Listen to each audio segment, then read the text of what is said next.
I was frustrated. I was on my way to perform a private event on the west side of downtown Houston.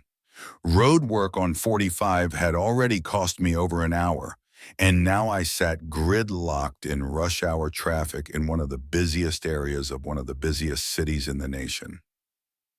But I was almost there. With any luck, I'd still be able to set up and sound check with time to spare. But then it happened.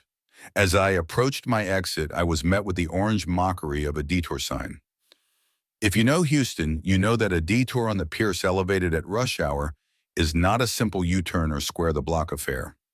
In spite of leaving almost 3 hours early for what should have been less than an hour drive, I was now racing the clock. Having been voted one of Houston's most punctual performers, I began to shudder at the thought of ending my record of over a decade without a single episode of tardiness.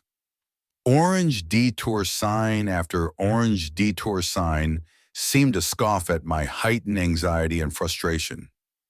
The conclusion is a bit underwhelming. I arrived, set up, and began playing about 3 minutes late.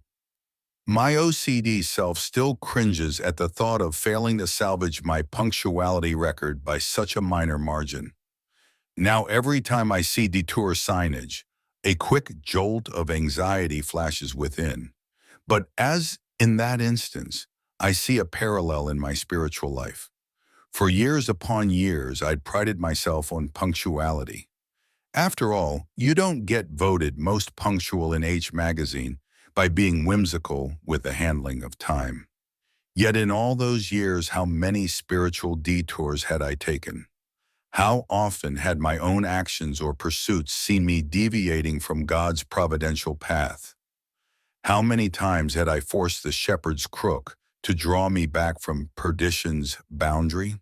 How long suffering must God be in his initial pursuit of our wayward souls, and then in the maintenance thereof, and in the sanctification process that we so often hinder by our flesh? Surely the actions of every imperfect human being must be more frustrating than my detour on the Pierce elevated. Not only does he continue to show us mercy, keep us, and shepherd us, but he all the while remains holy therein. I couldn't hold my tongue while dealing with a single incident in Houston traffic, yet the Lord remains holy while enduring the countless wayward inhabitants of this globe. Still he pursues.